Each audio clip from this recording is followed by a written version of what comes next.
Well, hey there, how y'all doing? Good morning, good afternoon, good evening. Welcome to the Red, White, and Food channel with your host, Flag 7. How y'all doing? If you're new to the channel here, go check out that intro video and hit the subscribe button if you like that. You get all kinds of gifts and prizes and no, y'all don't get anything. Just hit their button there if you don't know what we're talking about. But as a recap, what we talk about in this channel is real simple. We talk about three things. One is our veterans and our first responders are near to our heart. Two, we talk about food. Ooh, we giddy up, get her done. That's what we're going to be talking about today. We're going to be making some food. And the third thing we talk about is what? Hey, my buddy Steve Wright from the lake. Go ahead, Steve. What we talk about? Yeah, we talk about BOC. Yes, ma'am. Yes, sir. And that stands for Beverage of Choice. Now, wait. Now, Steve, what y'all got in that? Steve's drinking something out of a, looks like a copper tin can, something like that. I don't know what that is. What is that, Steve? Is it, say again, what is that? You're drinking a Moscow Mule?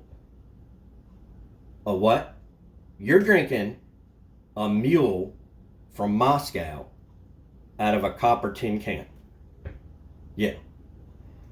Whew, Steve, I'm telling you, I don't think both forwards are in the water, my friend, but that's why we call it Beverage of Choice. Y'all drink what you want to do.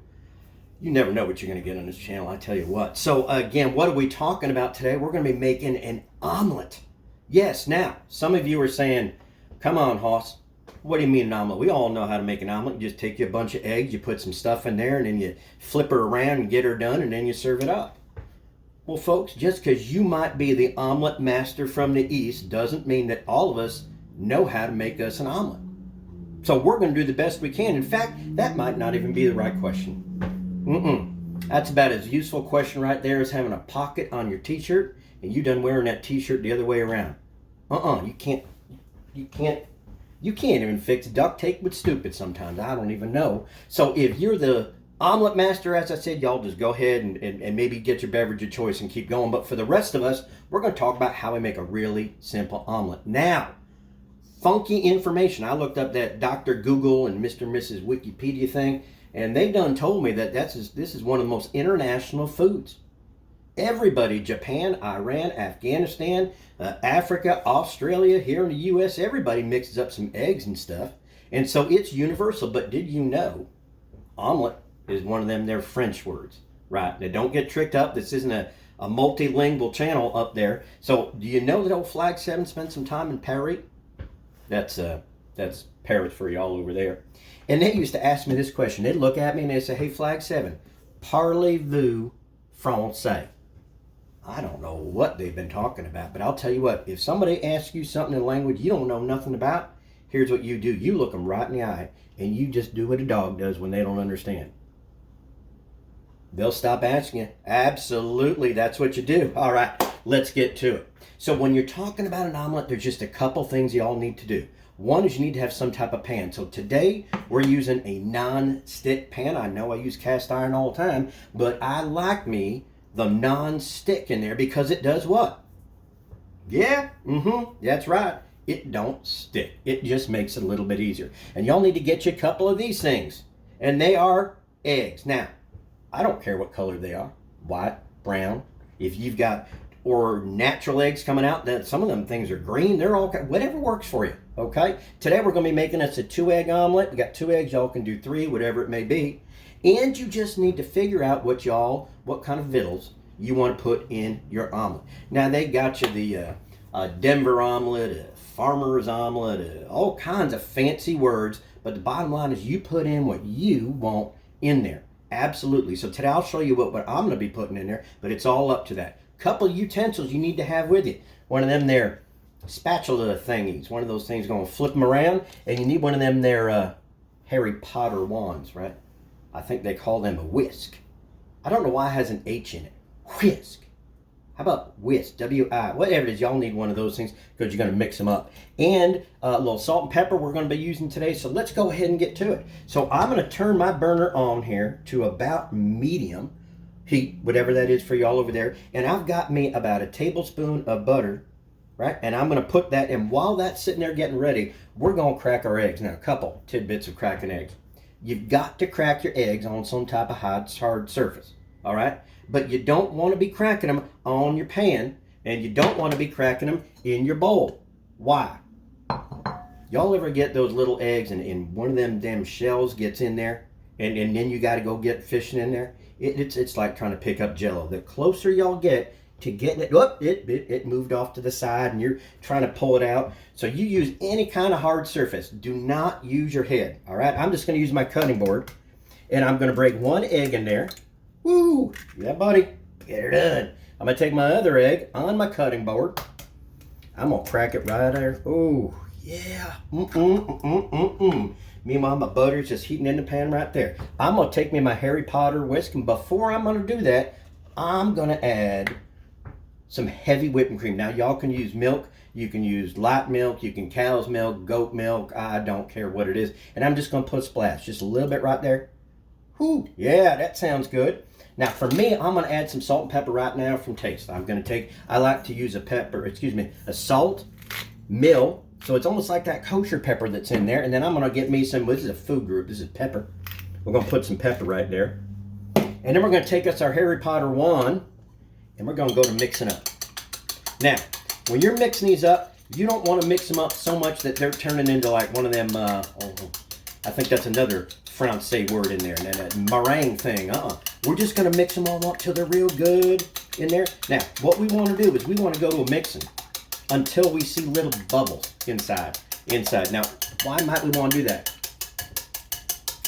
That's right. Cindy Lou right there in the back. Because we want to get some air in there. It's going to make them light and fluffy. So we want to just whisk away, keep going. Sing yourself a little tune. There we go. Pick your favorite thing. Whisking away. I like to use Hell's Bells by AC/DC. Just gets me a whisking, boom, boom, boom. And they're looking mighty good. They're just starting to get the little bubbles, and there they are. Talk amongst yourselves while I'm doing that. All right, that looks about good. And I talked about ingredients, didn't I? So today, I'm going to be putting in stuff that I like. You do what you want to do. One of the first things that people do is they pick them a cheese. Now, I'm using Swiss cheese today. It's finely grated Swiss cheese. Y'all use whatever you want. Now, some people say, hey, Flag 7, guess what? I like me that plastic cheese. I like that gooey American, almost like a grilled cheese type thing. Y'all can use that. Here's a hint. Got to take the plastic off. Absolutely. Got to take that off. So I've got my Swiss cheese, I've got tomatoes, and I've got me some maple bacon that I did ahead of time. So that's going to put me in my omelet. I'm going to turn it up to about medium. And I'm fitting to swish around that little piece of butter right there. Ooh, that's some goodness right there. Ooh, buddy. Yep.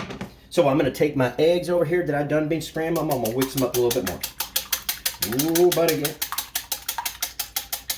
And you're just going to pour that right in your pan. You're just going to pour right there. Get all those eggs until they're happy mixing around. Yeah, buddy. Woo! Okay, we've got our eggs in there. It's over medium heat. We're just going to let it go for just a little bit. And here's an interesting thing about an omelet. Did you know that guy, Napoleon Bonaparte, that French guy, about that high, something like that, one of his favorite meals was an omelet. In fact, he got served an omelet by an innkeeper one time, and he liked it so much. And what he said? He said, tomorrow, you go get all your peoples. You get all your peoples and bring all your eggs in every time. We're going to make one big old omelet for my army.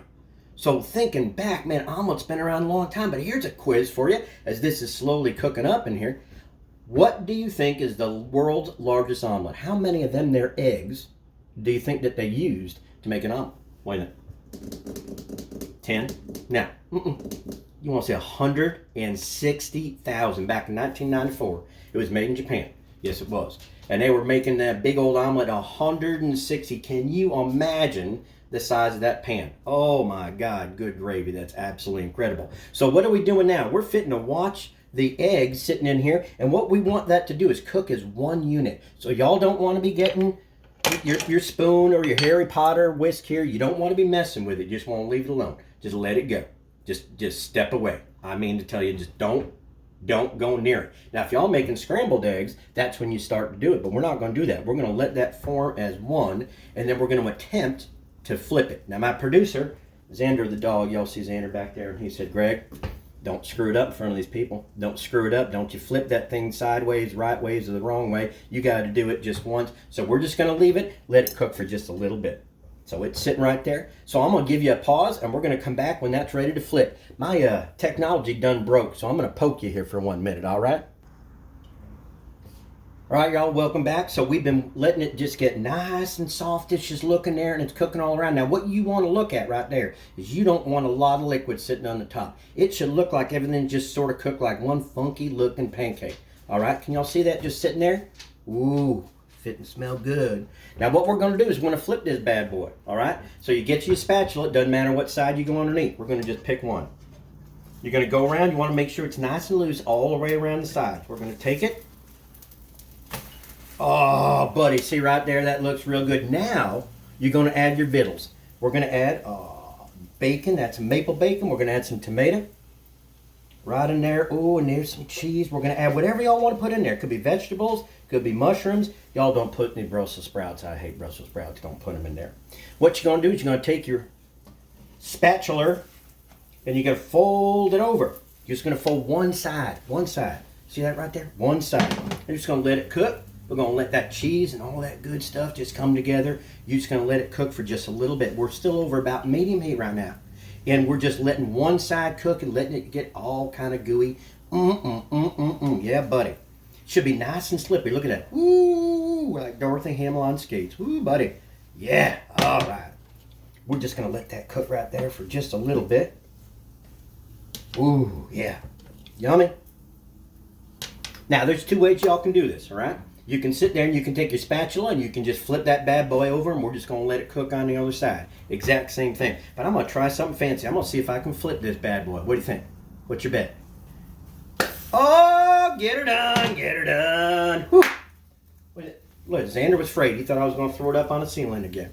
So we're going to shut our heat off. It's done off right now. We got nothing going. You've got your cheese, your bacon, your tomato, or wherever you want inside your omelet. We're just going to let it sit and just let it get all good. And y'all can see the color. It's got that little brown on the outside of it there. Ooh, it's smelling good right there. You get your plate, whatever you're going to eat on right there. Paper plate, don't matter nothing. Now watch how much this don't stick, right? It's just going like that. Y'all didn't need to, just going to plate it. Slides right on out. Absolutely. Shut your heat off. You might want to add some salt and pepper. If you're real fancy, you can add some parsley. And, oh, you can add whatever kind of goodness you want to. But let's go ahead and check it out. What do you think? Ooh. Oh. Sweet, fancy Moses right now. Ooh, might be a little hot, so we're going to blow on it.